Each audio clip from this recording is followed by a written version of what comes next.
Hello, everybody, and welcome to the Cosmic Closet Podcast. I'm your host, Blaine, and joining me today are my co hosts. We have Jacob What's up? and we have Casey. What's up? But we're also excited to announce our main guest. We are joined by Fortnite streamer Rubzy. What's going on, Hello, guys? everybody, and welcome to the Cosmic Closet Podcast. How are you today, Rubzy? I'm your host, I'm Blaine. doing pretty good, and man. How joining about me today are yourself? My co-hosts. Doing pretty good. How's that California weather? What's up? And we Dude, have it's Casey. it's been really nice. Like the past couple days, like it's been like mid 70s, sunny. Really? Thinking about going in the pool for a nice swim. Dude, yeah. So you've almost hit 80,000 YouTube subscribers. You're coming for that play button. How's that feeling? Dude, I'm so pissed off, man. They changed up the play buttons. They used to look all cool and shit, and now they're like just this like little metal plaque thing. Yeah, I saw Oh, that. really? Wow. What? Yeah, it's Yeah. fucked.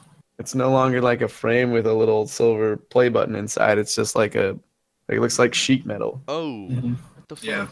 Dang. Well, either way, it's a nice achievement. Yeah, no, it's cool. It's like the thought of the thing either way, to be able Right, to hit exactly. that. But still, No, that sucks that they changed it up on you. So, for those of you watching right now, we appreciate you joining us today, and we're just gonna get into it here. So, Rubsy, have you been on a podcast before? sort of one. I was on a basketball podcast with a buddy. Okay. Yeah. That's dope. Yeah, so basically here we just, we want to learn more about your channel, your thoughts on, Fortnite and all that hype, but also it kind of allows your fans who like tune in to just kind of see you off your channel, as more of, who's the Rubsy behind the camera and stuff like that. So it's Right a on. it's a nice little trade-off here. Yeah, it's pretty chill. Yeah. So I'm pulling up here. You joined YouTube on November 19th of 2009. When did you start uploading? Was it right then or? So I initially started my channel then to kind of like I wanted to make like little skit videos with my friends back in like middle school, and it was a terrible idea. I made like 2-3 videos, and they were deleted very shortly after that, and then my channel kind of went inactive until 2012 when Oh, I started uploading trolling videos on Black Ops 2. We were doing like modded trolling, yeah, gamer right. tag changing Nice. and all that jazz. That's dope. And then I went inactive again until like I don't know, about 2015 when I started doing occasional live streams, and then it started to be a full-time thing. I saw you were. I looked at some of your past videos and you had COD Zombies on there. You've done a little bit of Outlast. But would you say Fortnite's probably your biggest part of your channel? At the time being, absolutely, but I definitely think zombies is a more important part of my YouTube career, and I can't wait for Black Ops 4 to be coming out Oh, yeah. because that's gonna definitely be a whole nother sensation on the channel. That's dope. And here it says you have 3.4 million total views. This was as of last night, and your subscribers have gone up a little bit too. How does it feel to have 3.4 million people watch, a video of yours? I mean, you put that number into perspective. It's like I grew up in a really small town. Like I think the population was like 8,000 people, and I don't know exactly what that is. I think that's hold on one second. That's 3400000 divided by 8,000. That's like each one of those people watching something I made 425 times. Yeah. And like just to think about that, almost being at 80,000, that's 10 times what the population of my hometown was. And like to have that put into perspective it's like it's mind blowing to me.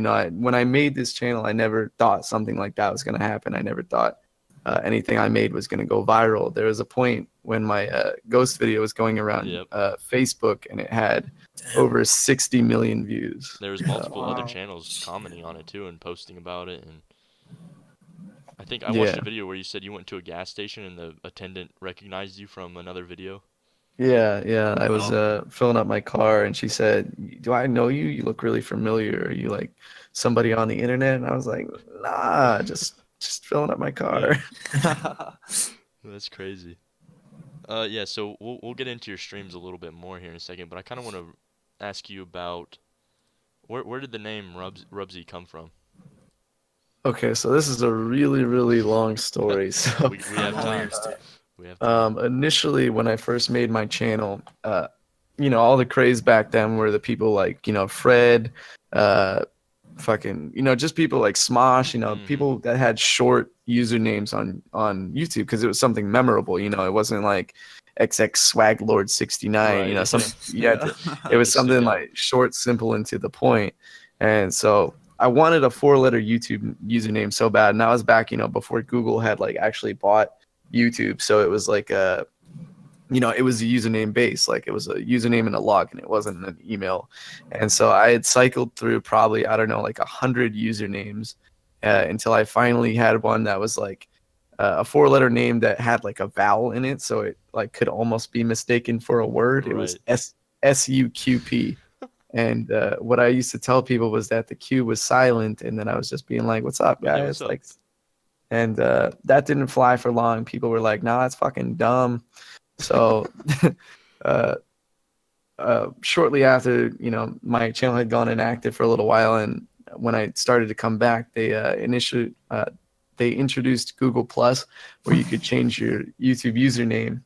And at the time, I was like super into dubstep, and there was this one song called "Rubber Kangaroo," and I had talked to my buddy who's like really good with animation. I was like, "Yo, I'm gonna use this song for like my intros and everything. Can you like have a little? Can you make me like a little rubber kangaroo that kind of hops in the like into the frame and then just like kicks the screen, and that's Yeah. how it's gonna like start the videos."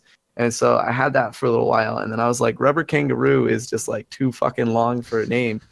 And then so I shortened that up to, I took rub, and then I was like, how do you make any word cool? You just add Z to the Yeah, end no, of it. that adds it. Rubzy, and that was it. That was just Stuck. like, oh, Huh.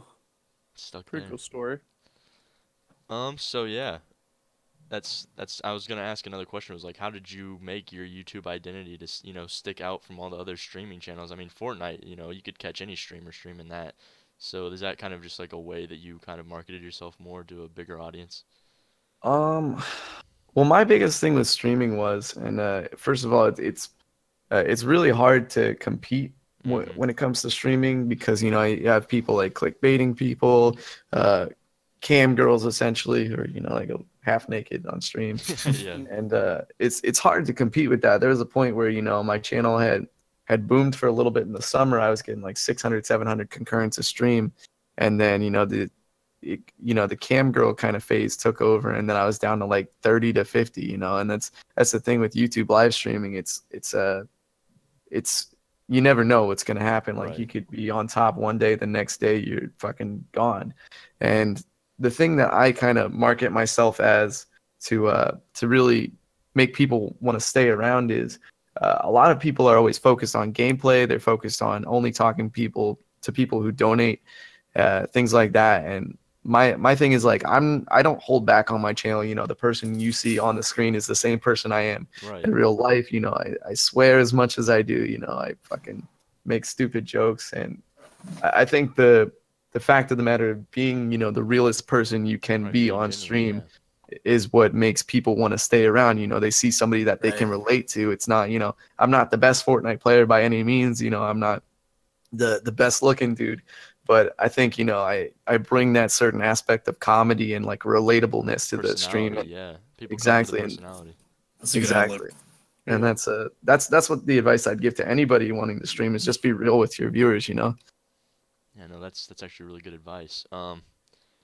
Another thing that I kind of wanted to ask about was, you started streaming, COD Zombies, Outlast, and all that, and you probably had, you started from almost no viewers to 100, 200 live viewers, 300. Now I tune into your streams and you have 1100 or more. Is that intimidating? Like, how was that progression of going from, no viewers to almost over 1,000 every time? It definitely is a little bit of a it's like it's like going to like a comedy club that you and your friends go to, and it's just you and your buddies hanging out cracking jokes, and then like suddenly more people start coming out until you have 1,000 people in the room and you're still cracking the same stupid jokes. And the thing with that is it's like when I started streaming, I didn't expect I had like 2 to 5 people watching like at all times, and they were just like my internet friends that I was like, yeah, I'm streaming, if you want to come chill hang out with me. Mm-hmm. And then I started like playing zombies a lot more and going for high rounds, and people really seem to enjoy watching that. I started seeing numbers like 20, 30, 40, and when I hit that, I thought that was my pinnacle of my career. I was like, holy shit, I have 40 people watching me at any Right. given time. Like, that is insane. It's incredible. And then in the summer of but last summer, I was going for around 200 attempts on Revelations and Black Ops 3, which is that's like the fucking highlight of my zombies career. It's like not many people can say they've been to round 100, let alone round 200. Right. Yeah. And I think that being said, there was a point where I was going for that attempt, and I'd been streaming for like 8 hours, and it was my first night hitting this many people. But I was on round 198, and I had 1,400 people watching, and I was freaking out every time. Holy shit. The view count would increase by 100 people. I would be like, "Yo, somebody take a screenshot of this and send it to me on Twitter. Yeah. I gotta send this to my mom." And then That's then I incredible.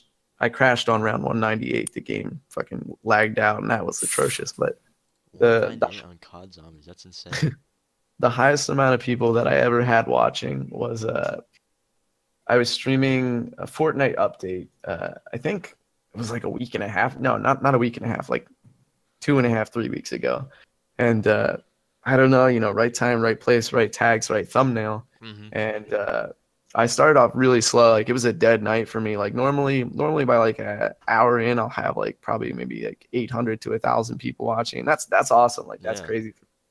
But it was a dead night. By that point, I had like 200 people watching, and I was like about to like be like, all right, guys, I'm gonna go rolling out. Spend some time with my girlfriend, because it was either way. Right. And then like it bumped up to 300. I was like, okay, and I started getting like a decent amount of subscribers. Like, my sub alert didn't really stop going off. I was like, okay, that's pretty solid night. Whatever, 50 subs. And then it bumped up to 500, and then 700, and then Oh, 1,000, and then 1,500, and then I hit 2,700 people watching. Oh my gosh. Wow. And I was like, okay, The energy changes. I mean, yeah, you have fucking 3,000 people almost that you have to entertain. You give them some sort of content. They're there to watch you, whether it's for gameplay, whether it's for personality, whether it's for tips, etc. They're there, and you have to pander to everybody. You can't just like select a few people out. And my biggest my biggest little shtick thing is yeah. that I'm able to read most of the chat. I feel like obviously there's sometimes when I get focused in a game and I don't get to read everybody's message. I But was gonna ask you that. That was one of my next questions. Was a lot of these streamers, once they get big, they can't keep up with the chat, but you do a very good job, even with 1,000 people watching. I mean, you answer most questions coming in. there will never be a point, I hope, knock on wood, in my career where even if I have 10,000, 20,000 people watching, that I ever read the chat less. That's Right. always been my biggest thing is people come in there because they want somebody to talk to. When I go into a stream, I just want to hang out, talk to somebody. Right. And I think that's the biggest thing is if you're not talking to your chat, then what's even the point of streaming? It's not really worth anything if you don't acknowledge the people there. You're just playing a video game in front of a camera then. Right. And so hopefully I'm able to read every single comment, or at least most of them. Oh yeah, no, I feel that, and that's a really nice outlook to have, and I'm sure your viewers appreciate that. And it's nice to not be one of those YouTubers where once they hit a certain limit, they switch on everybody, and they don't care as much, and that shows in their work and their what they create and all that. My thought of it on that aspect has always been, I'm a shit little kid from some small town, in the middle of nowhere.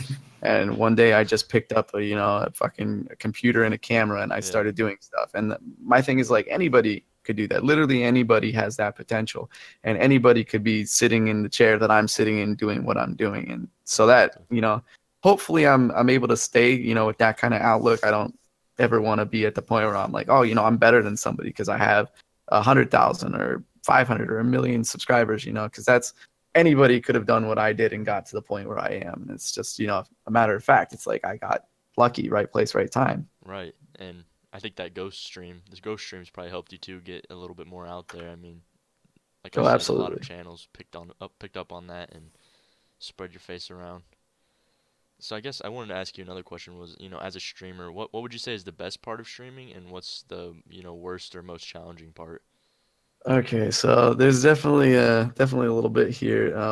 The best part of streaming is I think just being able to, make a living doing what I love, and I guess if we're not talking about like number wise, Mhm. just being a streamer in general, the best part about streaming is just being able to interact with a group of people that you never would have known otherwise. Like some of the people I've met on the internet have become some of like the best friends and most real people I know in my life, even realer than some of my real life friends. Right. And I think that's great because I wouldn't have had that connection with them if I hadn't streamed. And I think the worst part about streaming is once you hit a certain point. I mean, this was even happening when I had 20 people watching. You lose all privacy when it comes to playing games, like just being a person in general. Like I can't sit in an open lobby without somebody joining my game or sending me party invites, and there's nothing wrong with that. Like I don't mind Right. joining people's party if I have time, but like I even have had other extents where people are like, oh, Rubzy, I know where you live. I had one guy who even managed to name the street that was almost Whoa. right next to What? mine, and I was really unsettled by that. I was Well, like, yeah, dude, 'cause you you don't can't you do don't that. stream outside the house. It's not like you IRL stream. You stay in that room, don't you? Yeah, yeah, usually No, that's very unsettling. super sleuthing right there at its finest. Yeah, whoa. What is your, I guess to kind of go off that, what does your girlfriend think about all like that has to kind of creep her out a little bit? Um, I mean, she understands Yeah. why it happens. It's like, uh, her thoughts on it is, they're they're people who look up to me. They're people who see me as this untouchable person. Mhm. And like I said, I'm gonna touch back on like I'm just a regular dude, playing video games and yelling into a Right. microphone. And they're people who are a little bit younger and they don't see it as that. They see it as like they're maybe 12, 13 years old, and they see it as like this famous person on the internet. Like I get to know where he is. That's another thing in my actual complex that I used to live in before Mhm. I moved recently. There was this kid one day I was out walking Jasper, and he comes right up to me and he says, "I know who you are," and I'm like, Oh, "What?" that And is he's so like, weird.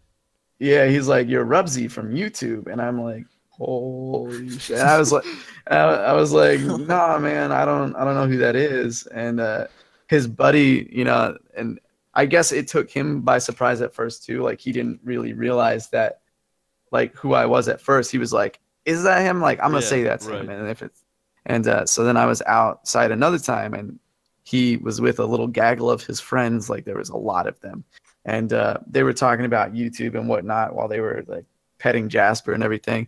And one of his friends goes, "Yo, do you do YouTube?" And I'm just like, "Ah, dude, no, I don't."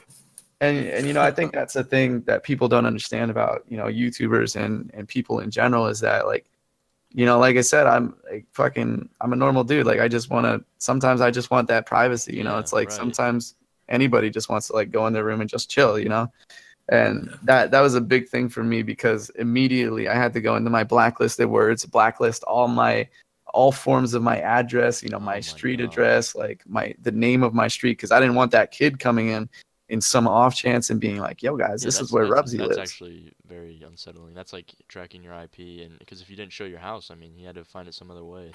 Yeah, exactly. I was gonna another one of my questions later on was just like, have you had any weird off-camera moments, fan encounters? But I know the gas station attendant recognized you, and then you just said, walking outside your house.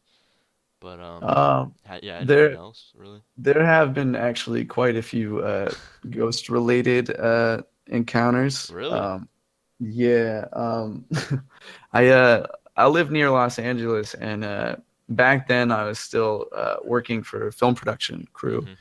Um, and that being said, I'd go to Warner Brothers every day, and there was this one time, and it wasn't like anything weird, but I was working on the set of it was for Captain America: Civil War. We were doing some reshoots, Oh, dude, uh, that's so sick. Damn, dude. and one of the actors came up to me. They were like, "Yo, is this you?" And I'm like, Yeah. Oh, no way. Oh my god. Oh my They're gosh, on like, set. yeah, they're like, yo, you're like viral right now on Facebook, and I'm like, yeah, it happens. No, yeah, that thing got passed around. I think you said Facebook is where it really hit off, right?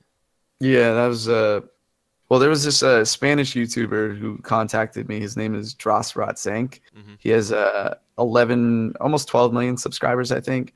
He sent me an email. He was like, "Yo, I want to cover your video. And do I have permission to, use all your stuff? I'll credit everything." And him posting that video, initially it went like sort of viral. Like I think it had 50,000 to like 100,000 Yeah. views before he posted that. And he contacted me. He's like, "I have a really loyal fan base. I'll send them your way." And one day, that was in November, and I waited a little bit for the video. Like I was hoping it would be soon. I was like, "Oh, that's gonna be really cool." Right. And he never posted it. And then it was like, I don't know, like late June.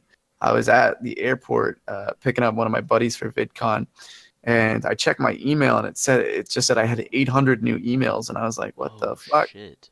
And I look at it, and it was a bunch of new subscribers, and I was like, "What, fuck?" And then I checked my live subscriber count, and I'd gone up like 10,000 subscribers since I had last gosh. checked. Shit.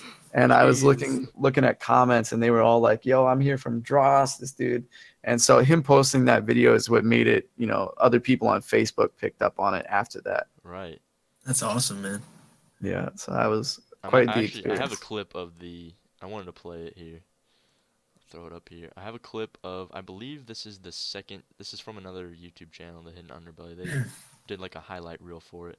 Oh yeah, Hidden Yeah. Underbelly. Yeah. Yeah, that dude. He picked up on. He hit me up and was like, "Yo, can I make a video like highlight clip?" And he did like a very poorly done like bandy cam. Yeah, here it is right here for everybody watching. This is just showing. But some, yeah, that was the tragic story of my gotta my look past bringing the down ad, of my but my it'll go away. my dearest Lydia. Oh my!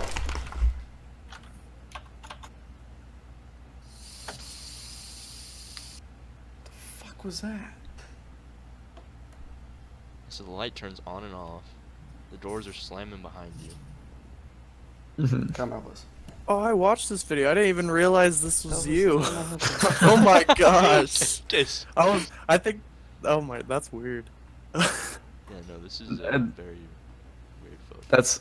That's another thing that I hear a lot. I had a lot of Facebook friends from like my in real life kind Dude, of the light you just experience. turned it They off would and it send me went back on. messages like, "Yo, is this you?" Yeah. Like they tag me in the post like, "Holy shit, like that's you on the screen." Like I'm like, "Yeah." That's Yeah, so the awesome. light turned on and off the door, and I'm sure some people could be skeptical about it, but had your friend known about this before it started? Like, was he like, "Hey, there's a ghost here, like, be careful"? He had actually never, at least what he told me, he had never had any experiences with anything paranormal, anything moving or being out of place. What he said, it was like that.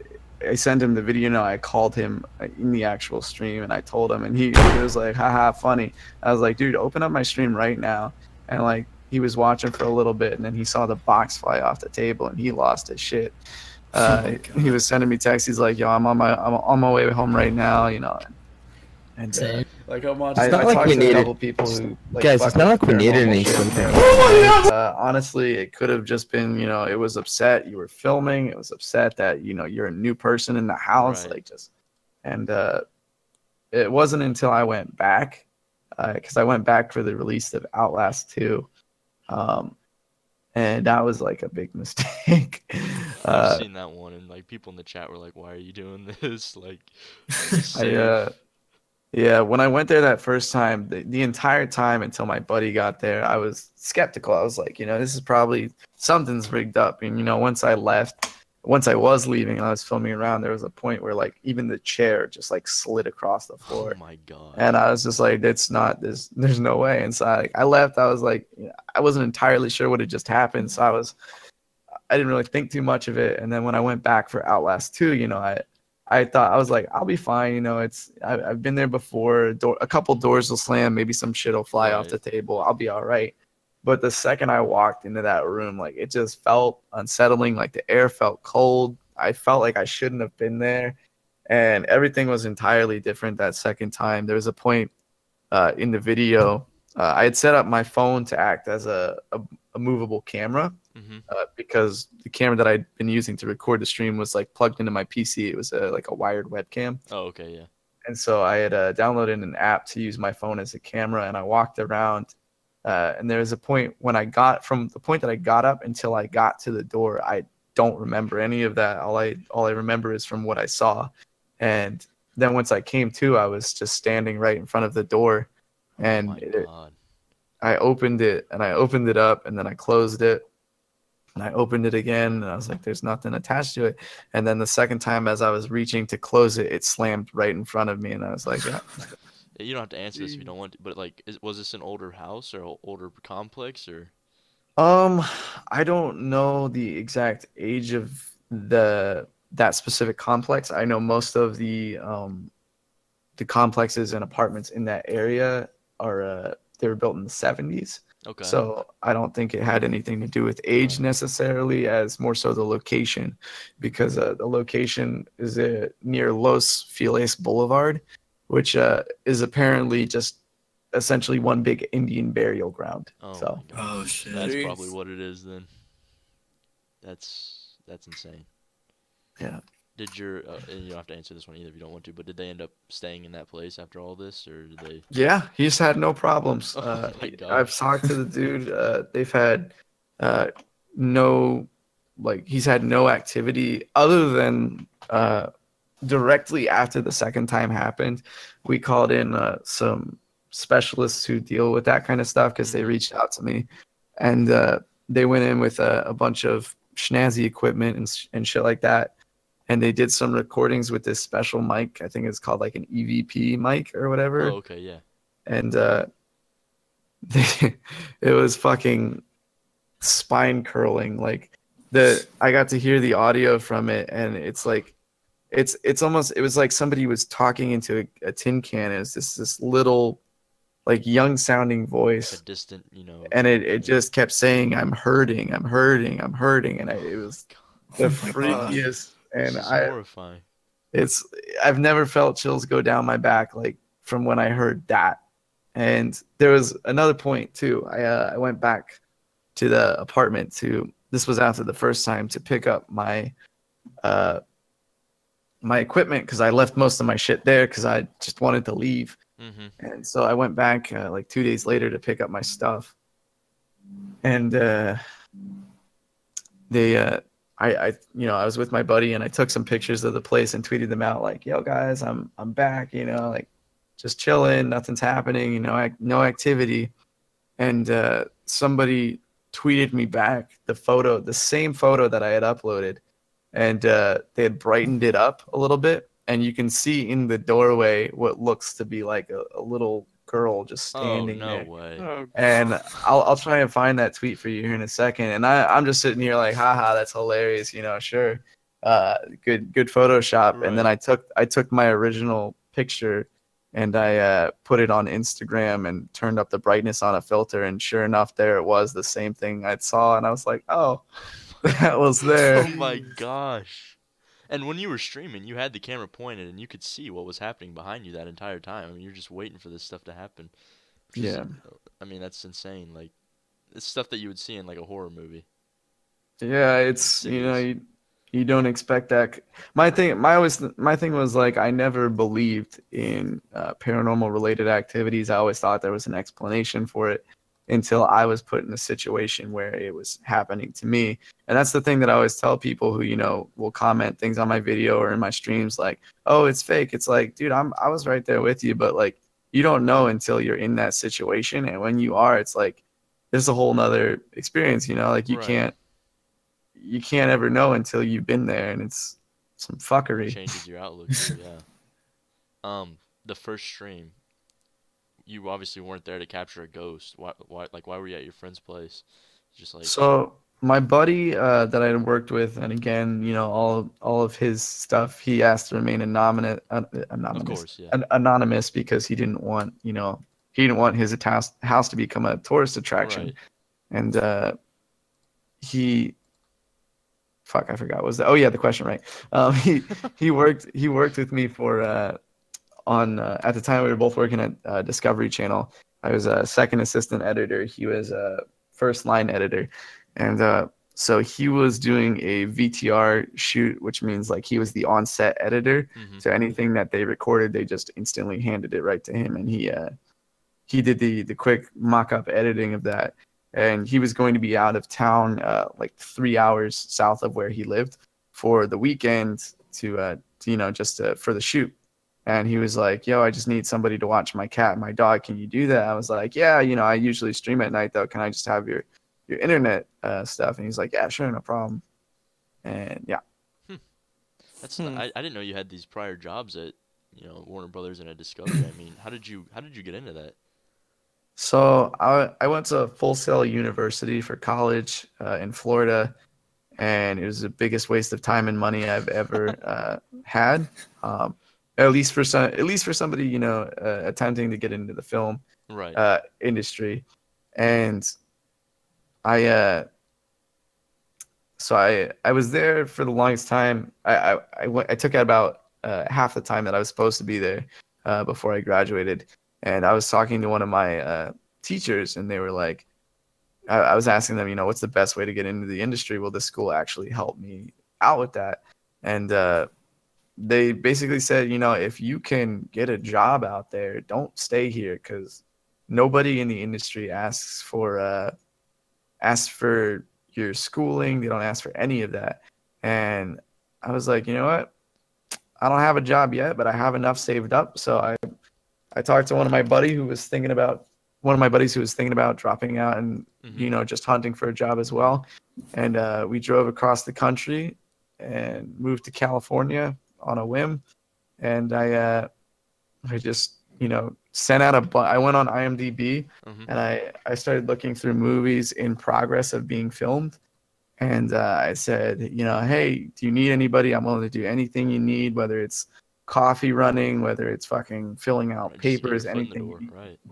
And after sending out about 300 emails, I got an email back from Jenny Hinkey, who was the unit production manager of the Conjuring 2, and she said, we have a 1-day job for you. It's not gonna lead to anything really, but at least you'll get your foot in the door. You'll get to know some people. And I was like, yeah. And I did such a good job that day. A week later, they called me back and said, hey, we have a full-time position here if you want it. I was like, hell yeah. No way. Wow. That's insane, Wow. dude. That is that's like a American dream story. Drove across country. Well, That's the kind of stuff I want to do. That's what I tell people is, anything, no matter where you come from, like I lived in a small town in Maryland most of my life. I tell people it doesn't matter, where you come from, what you do, what your parents did, what your life is. If you want something bad enough, you just really work for it. You don't take no for an answer. Right. And if you get told no, you just try again. And that's always been my life philosophy. And now you have this as a full-time job. I mean, doing what you love, and it's Yeah, really that nice. was unexpected as well. That's inspiring, man. So how was filming for Captain America? Like, what was that like? So that was a last minute thing. I wasn't actually supposed to be on that shoot, but they were doing some reshoots because most of the film was shot in Atlanta, Georgia, Okay. and I lived in Los Angeles.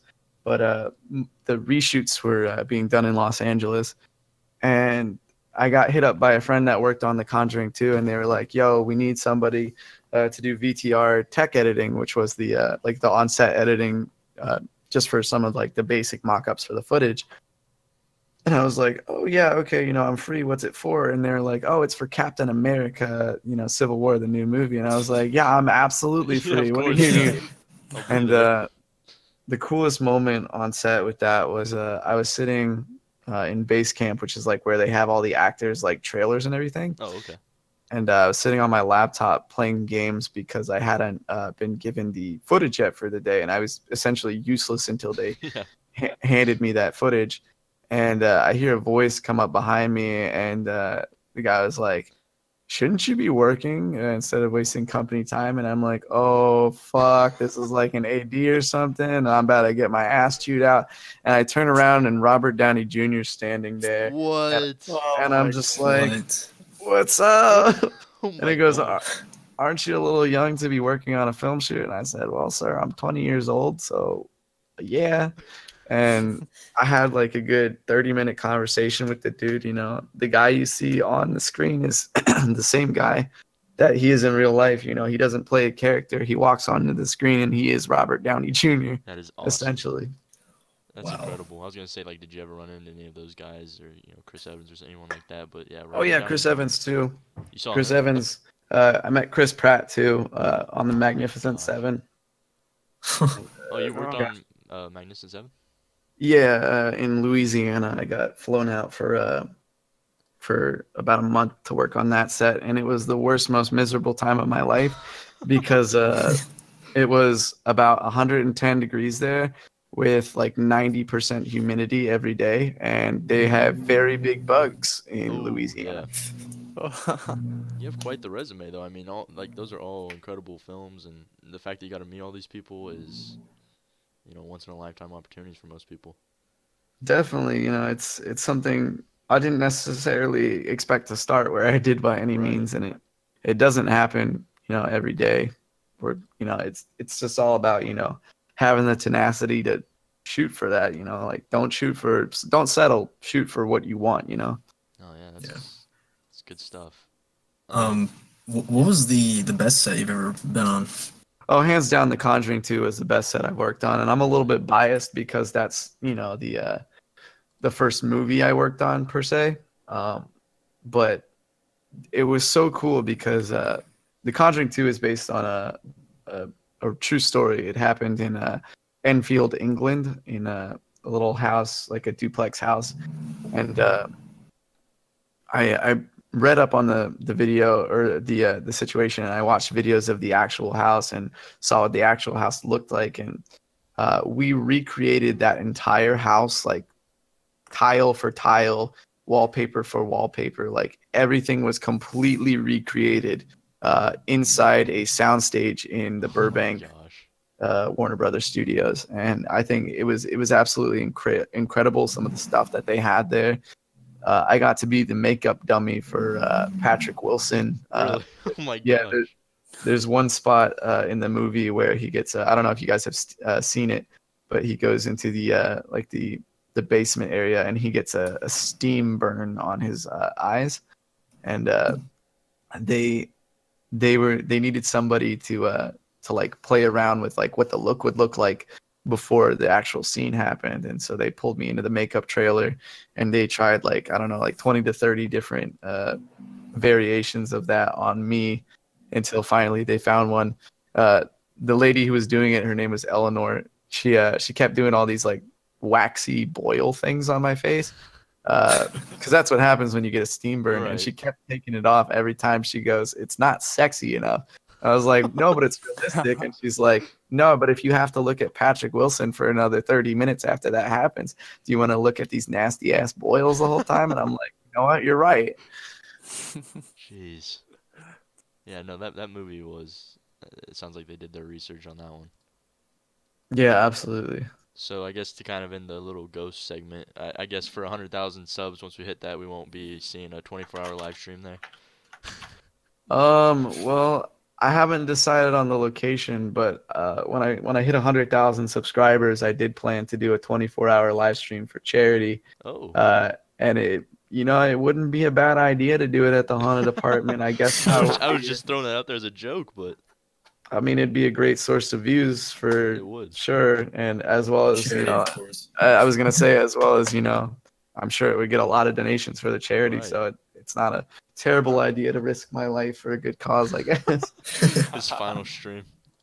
Yeah. All right, so to kind of segue here, let's get into the whole Fortnite craze, because it's a very unique game.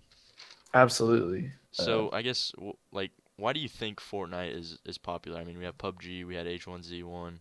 Oh, I can give you the exact reason why Fortnite is Let's hear popular, at least on YouTube. Well, it streams so well on YouTube because it has a few very important factors that make the game what it is.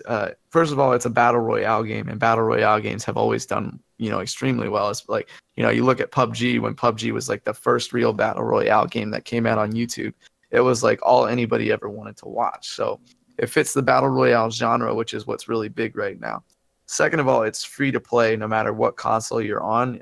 If you have PlayStation Plus or not, you can get on and play online Fortnite. The next big reason I think is it panders to anybody all ages. You know, I have friends that are in their 30s that play this game. I know people who are 12 that are playing this I was game, gonna you know. say at every college party I go to, someone's always got it going on. And yeah, exactly. And the last big thing I think that makes this game what it is, you know, as popular as it is, you know, you play any other game online, you know, let's say you play Call of Duty online, that game has a certain longevity to it before you're like, okay, when's the next DLC come out? Right. Whereas Fortnite has free weekly updates that add new content every single time. And those four things combining together make it easily the best streamed game, you know. Right, and also it's got, you know, the building aspect. You have the dances, which I don't know if Absolutely, yeah. There's a bunch of little things that, you know, people take for granted that, you know, add a real replayability to it. You know, it's also the fact that you never know what's going to happen in every single game. You know, you could start and die first, or you could, you know, Right. get a 20 kill game and win. No, yeah, I completely agree with that. I wanted to I wanted to ask you something here. You recently tweeted, if I lose one more motherfucking game to some bitch hiding in a bush 900 yards away with a guided rocket, I'm gonna lose my shit. So are you not a fan of the guided missile? I think, okay, so as much as I love the free content that is added weekly to Fortnite, I Yeah. think there are a couple things that should not be in Fortnite. For instance, the guided missile and the minigun. The minigun was a very cool idea, but an absolute garbage item to be for certain. However, the guided rocket is what you want to use if you're a pussy. For instance, one of my first times picking up this weapon, and I'll touch on my first time ever seeing this weapon Okay. in a minute here. But one of my first times ever picking up this weapon, I was live streaming and I had about 4 kills. I find the guided rocket and drop it from my fucking grenade launcher, which probably had like 40 ammo left in it. So I had 40 guidable rockets, and I took out an extra 6 people after that, just hiding on the edge of the storm. And then when the circle was down, yeah, exactly. And when the circle was down to like, I don't know, like 5 people left, and it was kind of a small circle. It was in Wailing Woods. I build up into a tree where nobody can see me. I crouch and I shoot rockets out of the tree, take out another 3 people, and then I died though because somebody finally caught on. Well, I've seen clips of people shooting the rocket forward, then they pull it back, and then they get on top of the rocket, and they're flying around on top of it. Like, what is that about? I think that's really cool and requires a lot of skill. You know, rocket riding in general. I've tried to rocket ride like regular RPGs when it was first, you know, a big thing. Right. And I could never really accomplish it because I'm awful at timing. But that's aside from the point. And I think, you know, people like Ninja who, you know, can swing the rocket around and then hop on it and then snipe somebody for final kill while they're riding a rocket. Yeah. I think that's That's very impressive, and that's just, you know, that's a point when you're so good at the game that you can just do whatever you want. well, that's when you brought up Ninja. I mean, he just recently, you know, collabed and made that video with Drake, and I think there's a Steelers player in there. I mean, it just shows like Fortnite's popular among literally everybody now. It's in the sports industry. Those guys are playing it. It's incredible to I see. actually I don't know if you guys know who Puya is, but he's pretty big in the underground rap community. He's I think he's got like 250K followers on Twitter. You know, he's got like over a million monthly listeners on Spotify. And I hit him up. I was like, yo, you know, Ninja and Drake, nah, man, let's do Rubzy and Puya. And he hit me up with a follow. And he's like, yo, just DM me when you want to play. And I'm like, all right, then. So, yeah, you know, it appeals to everyone. It's a fun game to play, you know.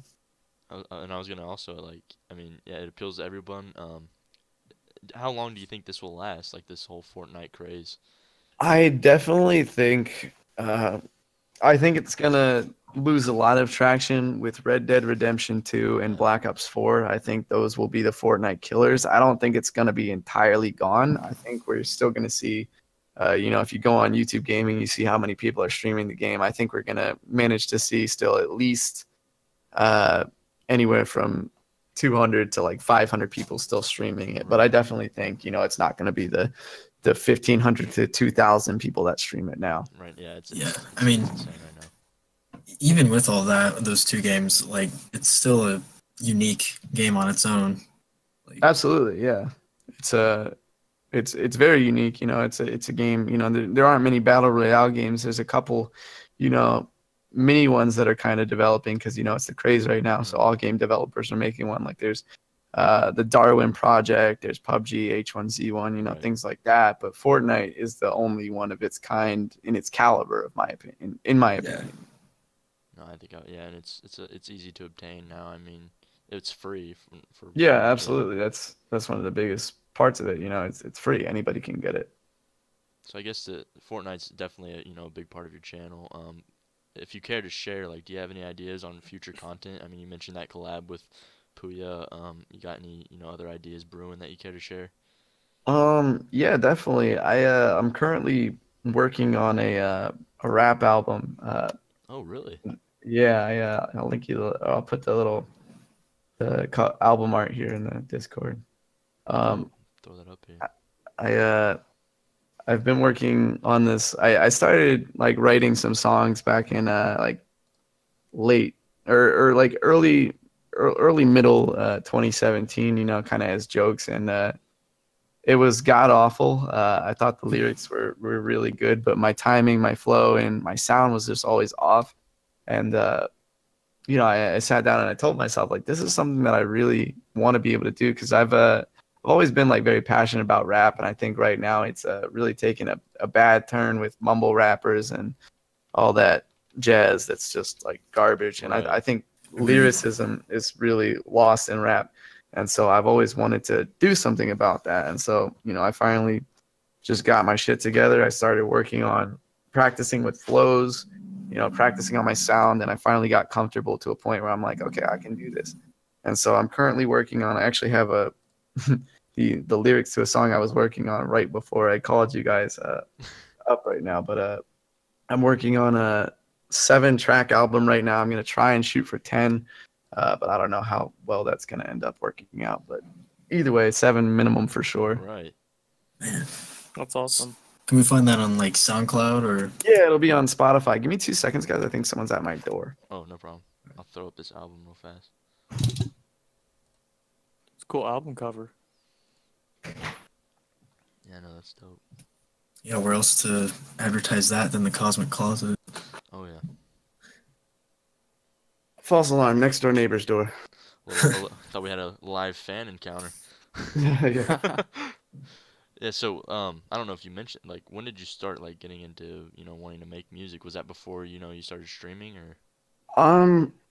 Sort of, but not really. I had always like, you know, I'd like popular rap, you know, like a song that would go viral, like a DJ Khaled song or something like that. You know, I'd be like, oh, that's cool. You know, I'd play it, but I never really got into rap until 2014 when my buddy played for me the Marshall Mathers LLP2, fucking the one with Rap God in it. Oh, okay. And and I was just like so blown away.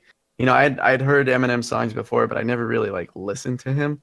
I was just so blown away by everything that he did. You know, the cadence, the rhythm, and I always thought that was insane. And I didn't really necessarily want to make music, but you know, from there I was hooked on rap, and I really wanted to like look into it more and like learn more about it and listen to new rappers. And I became Eminem's like biggest fan overnight easily. I'd heard every single thing that he had done in a matter of a week.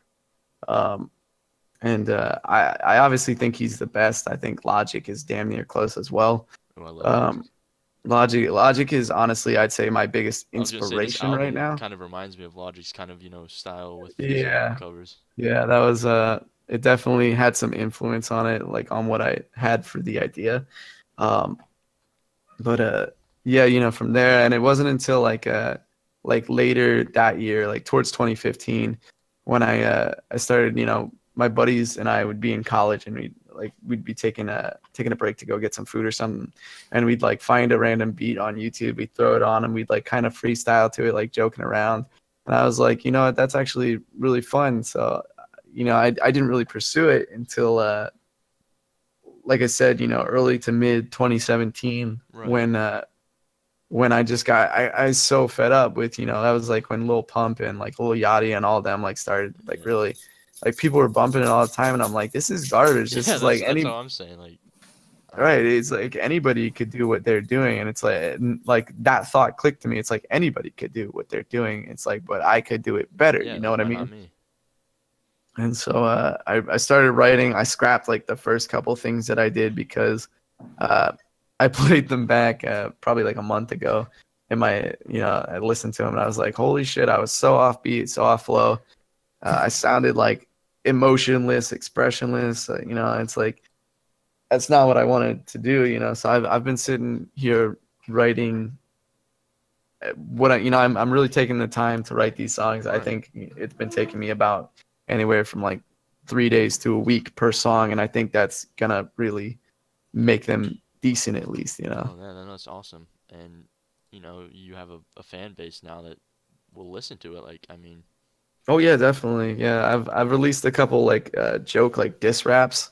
Like my buddy Mitch Games had a stream where he was like, "Oh, uh, make a diss track on me, and whoever has the best, I'll give the new season pass to." And I was a little bit late to the entry, but I already had the season pass, so it wasn't a big yeah. deal.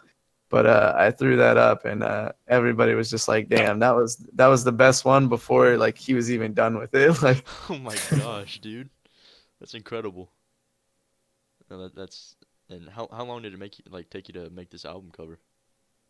okay, I didn't do the drawing. The like the actual face you see was not done by me. That was done on Fiverr.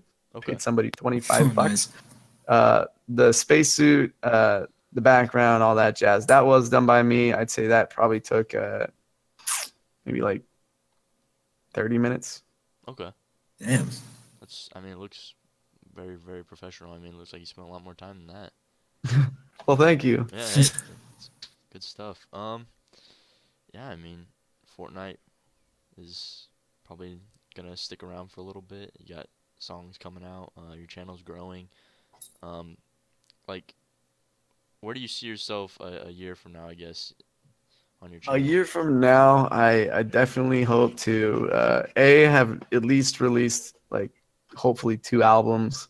I hope to sort of gear my channel more towards I love streaming, but the thing is it takes up most of my time. Right. Right. Between all the stuff that I do, I probably put in about 90 hours of work per week. Oh my gosh. And I So saw last night you tweeted that you couldn't stream because you had some work to do. And yeah. But what I would like to be able to do is kind of move my fan base more towards, these albums that I'm working on and these songs that I'm working on, and be able to really grow that, because, I got to thinking, and I thoroughly enjoy streaming. I do enjoy making that connection with people. But I think it would be a lot cooler if I could push my career towards rap and then like stream on weekends, give myself a little bit more free time to spend, with my dog and my girlfriend, right. actually free up some time. And so I would like to hopefully have released or reached some sort of notoriety in rap, and just be able to, because the thing is, it's like if you see Logic go live on a stream, like I bet you're gonna watch the stream, right? Right. Yeah. And so that's the thing. It's like people will want to watch like their favorite artist just because it's their favorite artist. Yeah. So, like, Right. and so like my thought behind that is, if I can like really do some work here and like make the best of what I can, and like grow a rap audience, then when I go live, I'm not worried about number counts. I'm not worried about how many people are watching. If I'm gonna make anything that night, paying my rent and all that, it'll be just because like I'm just going live. Right. If Exactly. that makes sense. No, and I think you said in a stream, you said how much your rent was, and it's not cheap to live out there. In No, California. yeah, my initial place that I lived in with my buddy when I had first started streaming, we had a 2-bedroom place, and that was about like 1790, like 1800 bucks a Oh my month. So gosh. after utilities, it was like 950 a person. And that was like totally doable. I was doing that comfortably. And Right. then he moved to another place because he couldn't really afford this anymore. So he moved to like into somebody's like house, but like they were renting out a room. Oh, okay. And thankfully, you know, I'm not trying to like suck my own dick and like put him down, but like Yeah. I think I have a much more solid fan base than he does. You know, they're always there to support me, and I think that being said, you know, they realize what, you know, I wouldn't ask for more than I need. So when I put my, you know, donation goal, that, you know, it's met every month, and I'm like so thankful that I'm Right. No, able that's to support incredible to have. myself just off of that, because, you know, people like me enough, they're kind enough to want to support that sort of dream, you know. Right. And I Yeah. think, you know, the more, and another thing I want to ask, like, as you get bigger, more people are gonna want to associate themselves with you and kind of almost leech off you. So you got to be careful about like, 'cause that happens a Uh, lot. oh, I've definitely had that Oh, happen really? already, like a lot. Yeah. When I started blowing up with Fortnite, so maybe like I think it was around January, January, like mid-January, early February. I wasn't really doing super great with Fortnite. I was probably getting like 80 to 100 viewers tops, which Right. isn't bad by any means, but like it's not like the 1,000 that I'm getting now. Yeah. But you know, one night I just did something differently and I stuck with it. And I changed up my whole mindset, and in less than a week, I had 800 to 1,000 people watching every night. You know, sometimes more. And the second that started happening, everybody was tweeting at me like, "Oh, we should play. Oh, you know, like let's Yeah. see this." It's like I actually ended up releasing a Twitter video uh, where it was let's try and find it here, but essentially I was like, yeah, you know, if you're swinging around just when it's convenient, like I don't fuck Yeah. with No, you. you can easily tell when that's starting to happen. And that's really sad that that has to be said, but you know, it's like honestly, you know, you can tell real friends between friends that want something from you, Right. and that's Yeah. I think that's, you know, it's whatever. But oh, here we go. This is it. Copy link to tweet. Here you go. Play the audio for it. Let's see this. Hello, my name is Rubzy. It's Sick You might know Namson. me Yo, from what's such up, Mr. YouTube Ian? videos as The Haunted Ghosts Apartment or How to Train Your Dragon. So basically, I've had a large influx of people coming up to me constantly asking me for favors, pretending like we are friends. And here's the thing with that. If you're going to be a person who comes up to me and asks me for things I when mean, it's they come convenient out of for the you to woodwork be all of a my sudden. friend, then plain and Yeah, simply, definitely. I don't fuck with you. I don't fuck with you. And I don't fuck with you. And I especially don't fuck Blaine, do you with think you can you. get that like on the screen? Have a nice day. I threw up the audio for it. I would have to input it. I could throw a retweet on it though. But yeah, yeah, that's probably very annoying to have that happen. And like, were they personal friends or online? Like, Nah, personal friends have never really hit me up for favors, and I really appreciate that. You know, they like I talk to a lot of personal friends, and they they keep it real with me. You know, they know who I was before I was anything, and like they treat me like that, and that's I have the utmost respect for somebody who's able to, you know, keep that mindset. You know, it's like, but they're, you know, people. There are other streamers. They're people who want to do collaborations, and like I don't mind by any means doing collaborations. I don't mind streaming with other people. I just think, you know, it's the thing is, like, if I go to them, they won't have anything to, like, if I ask them for something, they wouldn't give me the time of the Right. day, you know. But it's like the second I start doing well, they're like all up on the dick, and I'm just like, that's not cool. Like, that's not how you be a good friend to somebody. no, right? Yeah. No, I completely agree. And another thing that I want to talk to you about was your merch. When did you start to launch that? Like, when you got to a certain size, like what size were you like, hey, I should start making merch and have my fans Well, wear it? I had a catchphrase for a while when I was playing zombies, and it was "Rest in spaghetti, never I remember, forgetty." yeah, yep. Yeah, and that was like really big when I started to hit like 20, 30 viewers, and like they all loved it, and I was like, oh yeah, you know, that'll be funny to you know, put on a shirt, you know, like, and so I made that around like, I don't know, like 10K, and it doesn't like sell well by any means. Like any shirt that I release probably gets like maybe 20 sales at the most, but it's not the point, you know. It's It's the still point. cool. I mean, to It's have your yeah, merch. right. Oh, the merch, yeah. There's Mr. Even in the chat. He has every single one of my shirts that I've ever released in Wow. like still good in the fan. plastic. Wow. Just Um, keeping it pristine. yeah, exactly. You're so humble. He said when I hit 1 million subscribers, he's gonna sell it off for like 5 times the amount. But There we go. which is understandable, but it's chill. But yeah, like that's the thing. It's like I don't really release merch like buy my merch, you know, help support me through buying my merch. It's like I just release it because, you know, sometimes there's cool shit and I just like, you know, people ask about it, they're like, oh, can I buy a t-shirt from you? And it's like it's cool that people want to rep me on their body. Like No, yeah, I mean that's what a lot of I people even wanna do. had somebody get a tattoo on their finger that says Rubzy, and I was like, that's dedication No right way. there. See, that's insane.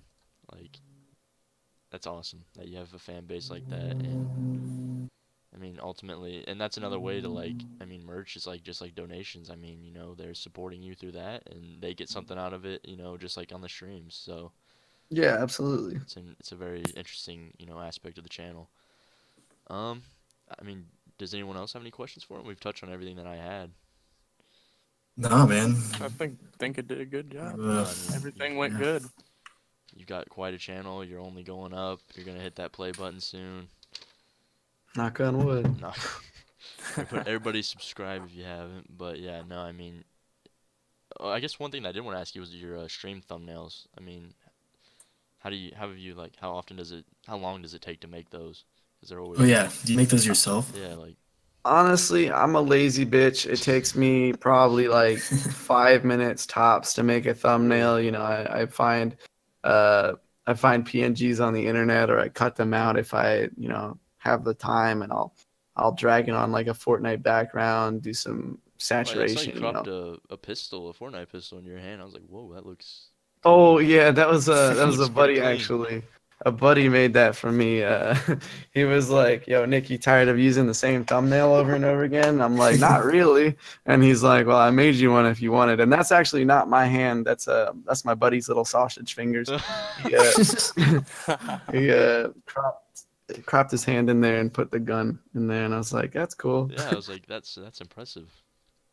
No, I But think, you know, thumbnails are a huge part of the channel too, though. I mean, that's how you oh, get. definitely. You know, it's that's one of the biggest things about you know, finding viewership and getting people in is having a suggestive thumbnail that's not exactly clickbait, but like I think there's a difference between clickbaiting honestly and clickbaiting maliciously. I think if you clickbait with the truth, like if you have something like uh, new skin gameplay, come watch this insane whatever I don't care. Yeah. But and you're actually, you know, you're holding up to that. That's one thing. But then if you're like fucking new skin gives you fucking 100 V-bucks per hour while you play with it. What? Come check this out Yeah, live. clickbait. Then I think you're a little bit of a cunt. But you know, Yeah. that's aside from the point. Rubzy stream gone sexual. Yeah, you won't believe the titties that showed up. Oh my They god. were my own. Mr. Evans saying, let's be honest, Nick, you use the same 3 PNGs. Calling you out. That in is chat. not entirely false. Yeah, I mean, if it works, I mean, it works. They're not really there for the thumbnail. They're there for the Fortnite. Exactly. Yeah, Yeah. that's the thing. The thumbnail is just something a little flashy to like bring in new people if Right. they, you know, they see it and they like it. If not, you know, I guess whatever. But like, Yeah. yeah, it's chill. It's whatever works. I mean, yeah. I mean, unless you have something that you want to add to the stream, something you want to talk about or. Yeah, I do actually. Let's hear it. Alright. And this is some small, well, some small. Well, some. To anybody getting interested in streaming, I have to throw this out here, and I'm not trying to shut anybody down, but I want you to ask yourself if it's right for you, because the thing is, not everybody's cut out for streaming, and I by no means think I'm the best streamer Right. at all. It's just like So streaming is readily available for essentially anybody with a PS4 can go live off of that. Yeah. Anybody with a capture card can go live off of that. Anybody who plays on PC can just use OBS, you know. Right. And the thing is, streaming is so much more effort and work than people say that it I is. think it is. Yeah. Think it is, anybody thinks that they can just go sit in the camera and like, well, that's it. And that may be true if you have a pair of tits, but like Yeah. if you're gonna, pick something up, and you have the idea to stick with it, by all means, go for it. But the thing is, like, so many people will try something because they think it's the fast way. Right. They think they're gonna become YouTube famous and get all this, money off of it. And it's like, I'm almost at 100,000 subscribers, and I have a really active, supportive fan base, and I am by no means at all like super well off. Like, I live comfortably. I eat fast food all the time because I can afford to, Right. because I'm too lazy to cook. But like, I drive a fucking Jetta. Like, I'm not balling out here, and Right. But that's hey. so like, don't be sitting here think you're gonna getting famous off of live streaming, because if you're going in with that sort of mindset instead of doing it because it's something you love and want to do, then you're going to get nowhere on YouTube. Right. And that's just an honest fact, Well, and you've been You incredibly have lucky. I passion. mean, you're obviously doing something right. I mean, like I said, Fortnite is streamed everywhere right now, and you're still sticking out. So. My mom says it's because I'm cute. Yeah, that's there we go. You got to be cute to stream. I mean, it's Facts. the ticket. And also like between YouTube and Twitch, like have you tried Twitch or? Yes, I've done both. So obviously I make most of my income on YouTube,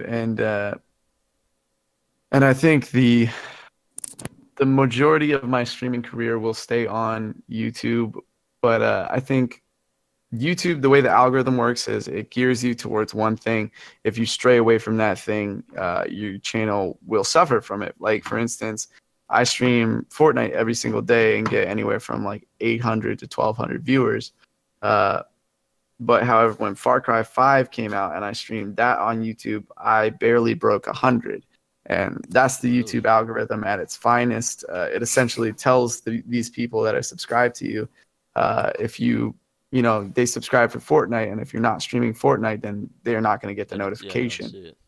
And that's rather unfortunate. So Twitch for me has more so become, if I want to stream something that I just want to kick back, relax, and play for people, Right. then like that's what I'll do there. Whereas like YouTube streaming is my 9 to 5. It's what I do every day, whether I want to do it or not. Right. Exactly. And so I think that's the difference between the two. I think your fans know, like, streaming, it's not something everybody can do. And like I said, I mean, you tweeted like you were looking at new mics to pick up, and you were asking them, is this a good one to get, yay or nay? So you invest back into your streaming service. You want to provide better quality for your fans. Yeah, way too much. It's not cheap. No, not by any means. Streaming gets more and more expensive every day, if you want the best possible. Like, I don't even have close to the best possible setup I could have. I stream on like a okay desk that's like fits both of my monitors, like, sort of. Right. And I have a very okay mic. I'm about to have a very expensive mic, and that's hopefully going to make things better. But every day it's something that I try and find something else to improve on, whether it's an overlay, whether it's new audio or lighting equipment, new cameras. It's expensive. People don't expect streaming to be as expensive as it is, but overall my gear has probably costed about like $7,000. Holy shit. Yeah. So it's and don't get me wrong, it's like I didn't pay for all that. Right. Some of the viewers in the chat, like Mr. Even, has graciously donated to me 2 DX racers as well as Really? a new Xbox. So he's a fucking legend. But So even, dude, you're like the top man in the chat right now in this episode. he's the GOAT. But like, that's a true fan right there. yeah, but it's like, okay, computer has one, but I don't have a better computer than Mr. Even. That's not true. And I'm sure, like, when you stream, I mean, you like Mr. Even here, you can see the regulars that keep coming back to your streams and are supporting you every day, and Yeah, absolutely. You know, those are the kind of people like Scopes, Thorn, Mr. Even, Milo, some of those people you've seen. A lot of those people are people, you know, who will be there sun up, sun down. Mr. Even has never missed one of my streams unless he's been like Really? dead. So, and he's been here since like 8,000 subscribers. So Well, he's man, uh that's he's just an OG. dedication right there. Yeah, Glad he can make it to this Yeah, stream. even made it to a stream that you weren't even streaming. exactly. That's the dedication right there. I mean, I have no other formal questions for you. We've covered everything that I had. Casey or Jacob, if you have something that you want to ask, just Uh, no. I, And I think it got all covered. yeah, Got no, we my covered questions everything. I good. mean, is there anything else you'd like to add, Rubsy? Um, Stay in school, don't do drugs, eat your green leafy vegetables. There we there we go. Yeah, no, thank you everybody for joining us today. We've been joined by Rubsy. We've been blessed to have him here. He's on the rise. He's gonna get that play button soon. He's gonna tweet it out, and he's just gonna keep growing from there. And whether it's on Fortnite or he's got upcoming albums coming out, I'm sure all of your fans will still be there with you on that ride. And we really do appreciate you like coming on the show and kind of showing us the man behind the streams. Of I hope course. I hope it was a good little talk Yeah, for you definitely. too. Thanks for having me, guys. No, yeah, Appreciate no, it. totally. Thank Well, you thank everybody you. for joining us. And we'll catch you on the next one. Thank you everybody for Right watching. on. I hope you have a great day. Thank you again, Rubsy, for joining us. Of course, dude.